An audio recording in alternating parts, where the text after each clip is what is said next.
Pakistan, the world's fifth most populous country and the only Muslim nuclear power, had its election for parliament on Thursday, February 8th. In this election, 44 parties competed for 266 seats in the National Assembly of Pakistan. There are also 70 seats set aside for minorities and women. If no party gets at least 169 seats, the party with the most seats can join with others to lead. The election faced problems like violence, a countrywide stop of all mobile phone services, and claims of unfair voting practices. The caretaker government claimed that they have stopped mobile services across the country to keep peace after several attacks in Balochistan a day before the election. This action caused delays in sharing the election results, officials said. Even more than 15 hours after the voting ended, the Election Commission hadn't shared any results. By Saturday night, there were still about 7 results not announced, and no explanation was given for this delay. The names of the new members of parliament can only be shared after all the results are in, which adds to the uncertainty and instability. Pakistan's Group for Human Rights said there was no good reason for this delay and was worried about the lack of clear information. Countries around the world, including the US, UK, Australia, and the European Union, were also concerned about the time it was taking to share all the results. On Friday, the United States asked for a probe into claims of interference or fraud linked to the election, noting that the elections faced significant limits on freedom of speech, association, and peaceful gathering, according to a statement from a State Department spokesperson. However, Pakistan's foreign ministry responded on Saturday, criticizing the international remarks for not recognizing that Pakistan managed to conduct its general elections peacefully and successfully.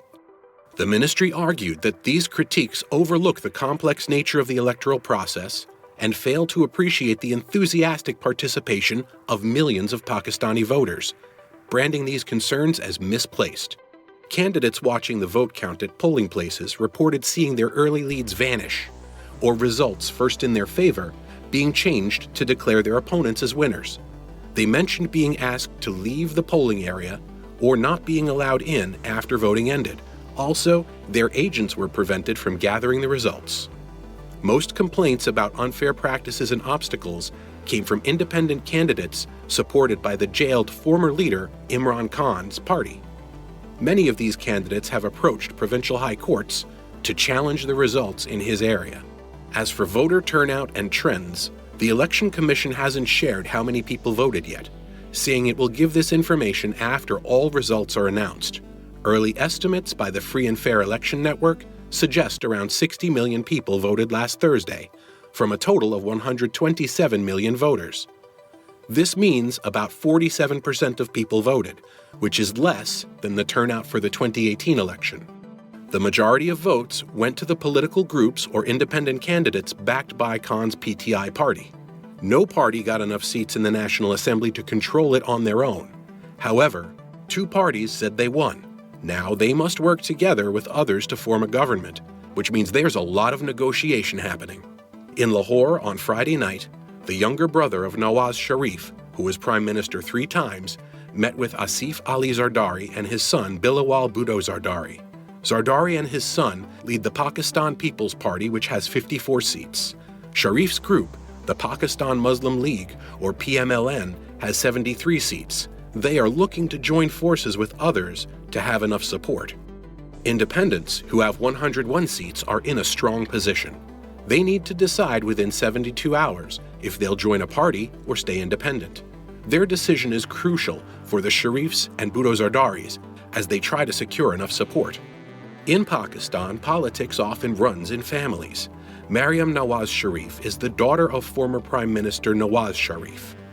Bilawal Bhutto Zardari's mother was Benazir Bhutto, another prime minister who was killed, and his grandfather, Zulfikar Ali Bhutto, also led the country as prime minister. Maryam Nawaz and Bilawal have become more visible in the public lately. Bilawal worked as the foreign minister, and Maryam has played a bigger role in her party's activities, especially when her father was living outside the country in the UK to avoid jail. Since 2007, Bilawal has led the PPP and is expected to become prime minister someday because of his family background.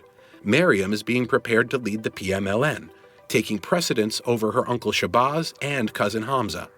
She has been active in political rallies alongside her father, delivering strong speeches, and was with him on the day he voted. If Mariam doesn't get a ministerial role, her father might make her the chief minister of Punjab province, which is considered a path to becoming prime minister. In a speech released on Friday, an AI version of Khan declared his victory and urged his supporters to defend their vote. Khan, imprisoned since August, has been communicating with his supporters through AI-generated messages.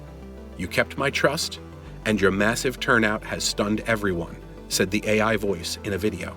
On the day before the national elections, people gathered at the site of a bomb explosion outside the office of an independent candidate in the Pishin district, about 50 kilometers from Quetta. On February 7, 2024, 2 bomb blasts outside the offices of election candidates in southwestern Pakistan killed at least 24 people. This violence occurred right before the election, which was also overshadowed by claims of vote manipulation. Over 500,000 security officers were deployed for the February 8th election, with ballot papers distributed to more than 90,000 polling stations. Nawaz Sharif, Khan's rival and former Prime Minister of Pakistan, stated that his PMLN party has won the largest number of seats. He acknowledged his party did not win enough seats to form a government alone and was seeking partners for a coalition. Sharif, whose previous term was ended by a military coup, is thought by some analysts to be supported by the country's military, a claim the military has denied.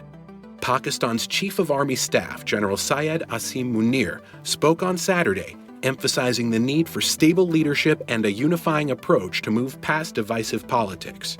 He suggested that Pakistan's diverse and pluralistic society would be best represented by a government formed by all democratic forces united with a national purpose. A top member of Imran Khan's PTI party has asked its members and fans to protest on Sunday at the voting offices in areas where he claims the election results were withheld and delayed. Barrister Gohar Ali Khan announced these protests following instructions from Imran Khan. He emphasized that the protests should be peaceful and within the law, stating it's their constitutional right to do so. Already on Friday, violent protests erupted over claims of election fraud and slow counting, with the Human Rights Commission of Pakistan expressing serious concerns about the transparency issues in releasing election outcomes. In Shangla, located in the northwestern part of Pakistan in Khyber Pakhtunkhwa, clashes between PTI supporters and the police led to at least 2 deaths and 24 injuries. A police officer in Shangla reported to CNN that 2 protesters died from being hit by stones thrown by their group at the police. On the other hand, a local candidate from PTI, Syed Fareen, claimed the police shot at peaceful demonstrators, resulting in 2 deaths and injuring at least 24 people. Analysts believe the widespread frustration is due to actions by Pakistan's temporary government and its influential military, which has a long history of controlling politics in the country aimed at hindering Khan and his followers.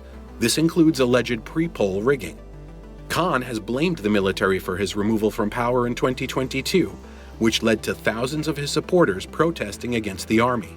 Both the military and the caretaker government have rejected claims of suppressing Khan or his party PTI.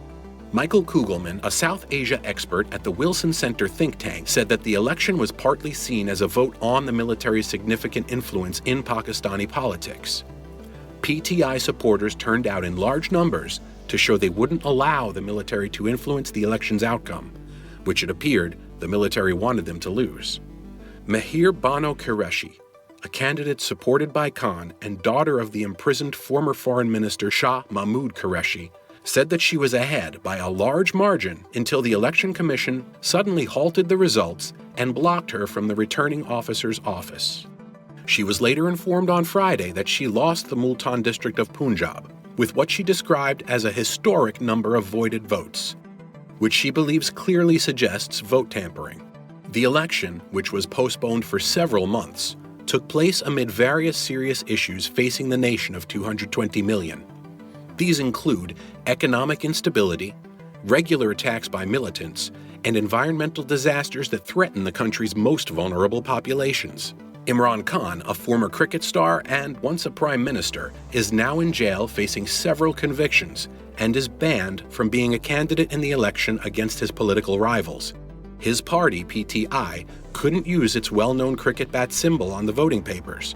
This was a significant setback for many voters who can't read and would recognize the symbol to vote. Additionally, TV channels are not allowed to show Khan's speeches or even take his name. His main opponent, 74-year-old Nawaz Sharif, from the well-established Sharif political family, is trying to return to politics after spending years outside the country.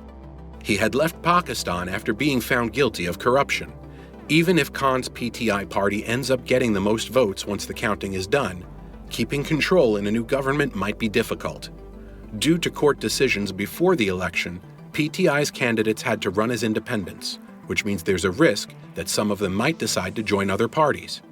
Experts believe that the military might push them in this direction. If Sharif's party manages to establish a new government, he could become prime minister for an unprecedented fourth time.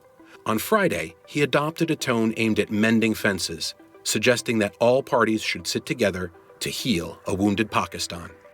He also mentioned his party's respect for the results favoring all groups, including independents, hinting at the candidates from Khan's party who were forced to run without their usual party affiliation due to legal constraints.